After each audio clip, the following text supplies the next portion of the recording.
everyone, my name's Danielle, I'm with Common Law Ascent and Mark's recording. We go around the country canvassing, letting people know about their inalienable rights and stopping off at different historical locations to look at some of the history, British history. We've been looking at the Young Britons History Reader and we're on chapter 2, and we thought, well, we're at Camelot now, known as Camelot. It's Cadbury Castle, and this is some of what's remaining of the ramparts here. So we thought this would be a good spot to read chapter 2 of this book, because we've been doing something a little bit different. So if I just introduce you to where we are right now.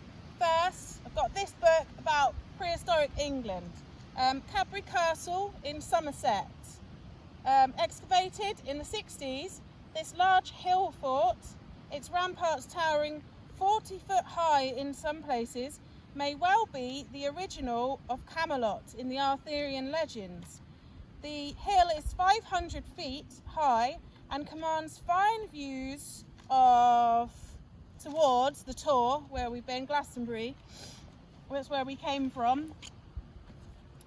There was a village on the top in Neolithic and Bronze Age times. The first defences were thrown up around 450 BC, and by 100 BC, 4 concentric ramparts and ditches protected a small township on the summit, with the gates at the southwest and northeast. At the southeast corner of the innermost rampart, the skeleton of a young man was found, thrust head down into a pit, his knees drawn up to his chin. He may have been a human foundation sacrifice buried in the rampart so that his life energy would strengthen it. In the 1st century AD, the defences were repaired and a temple was built in the middle of the fort. Remains of 20 sacrificed animals were found buried in front of it.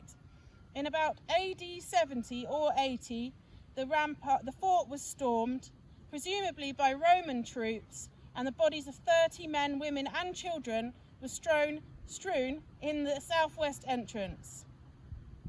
In the 5th century AD, the stronghold was refortified on a massive scale by a wealthy and powerful chieftain who may have been the British war leader Arthur, the King Arthur of later legend.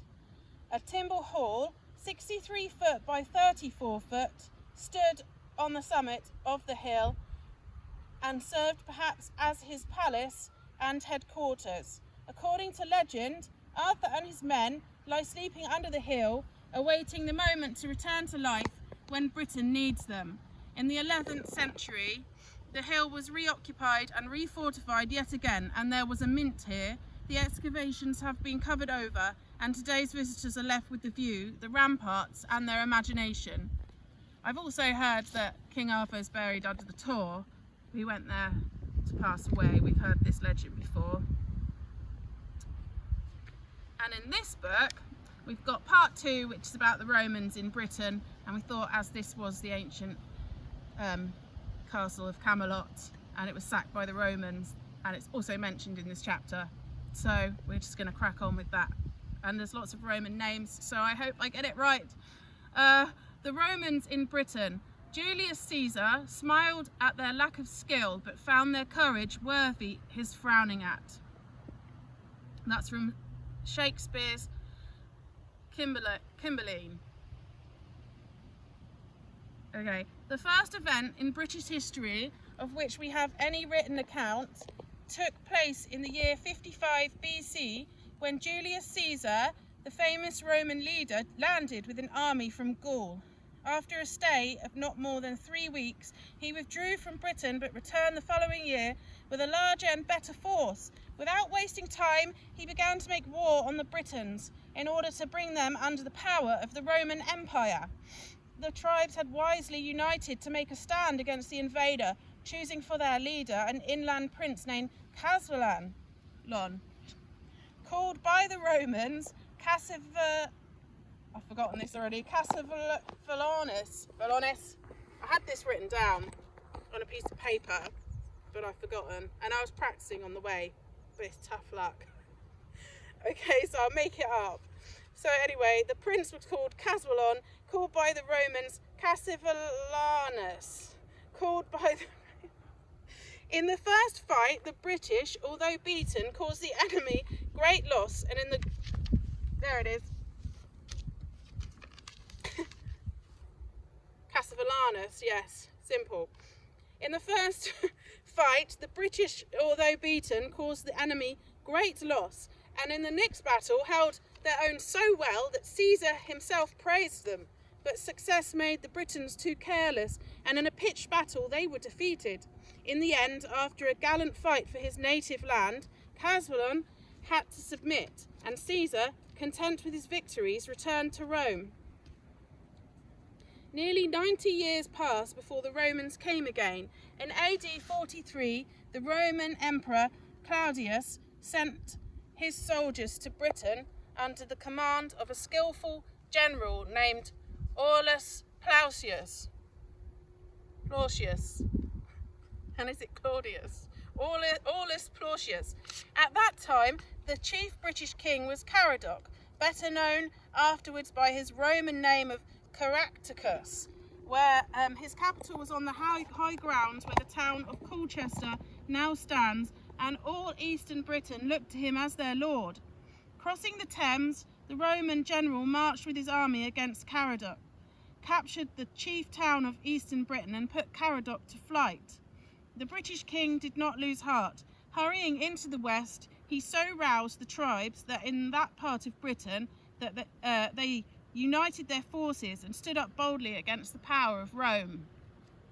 But they were helpless against the skill of the Romans, and in a battle fought on a hillside in the valley of the Severn, Caradoc was defeated and captured. His enemies carried him to Rome, where it is said his gallant bearing won the praise of all. The Roman general Suetonius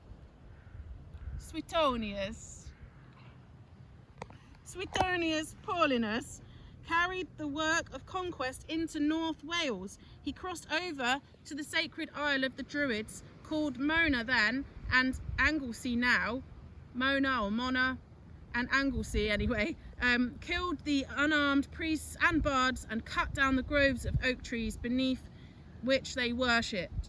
But Suetonius had left the east of Britain poorly guarded, and while he was away, Boudicca, queen of the Iceni, raised an army and began a fierce struggle for freedom. At Camulodunum, which is Colchester, and at London, the Roman camps were taken by storm and thousands of their defenders slain. The triumph of the Britons did not last long. By forced marches, Suetonius hurried to the east, and in one terrible battle, the army of Boudicca was scattered, and the queen, to escape capture, ended her life by taking poison.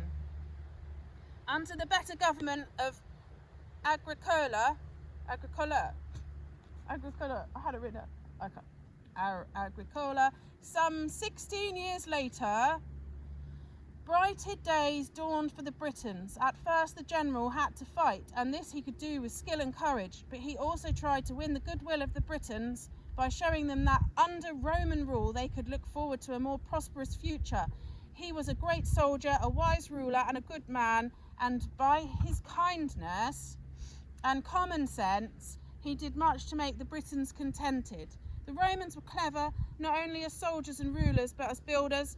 As soon as the land was at peace, they put up strong walls to keep off their foes in the north and west, and made straight roads between the chief towns. Berg Castle in Norfolk, portions of walls at Colchester, Lincoln, and other places, and the remains of splendid villas still to be seen in many parts of England, show how well and strongly the Romans built. We have read of the low-lying eastern lands over which the tides flowed, making swamps and fens of what should have been fertile ground. The Romans, under Agricola, drained vast tracts of fen, and to prevent trouble in the future, built huge banks to keep the tide back. A long line of these banks is to be seen to this day between Boston and Skegness in Lincolnshire, and is still known as the Roman Bank. When the English, 300 years later, made themselves masters of Britain, they wondered at what their poets called these works of giants. the Great Wall built by Hadrian in AD 140 between Newcastle and Solway, the white stone temples, the country houses and fine roads were to them both new and wonderful. One of the noblest and early English songs tells of the walls and gates, the pillars and marble baths of a town supposed to be Caerleon on the Usk, the glorious Camelot in which King Arthur reigned. And here we are, what's left apparently.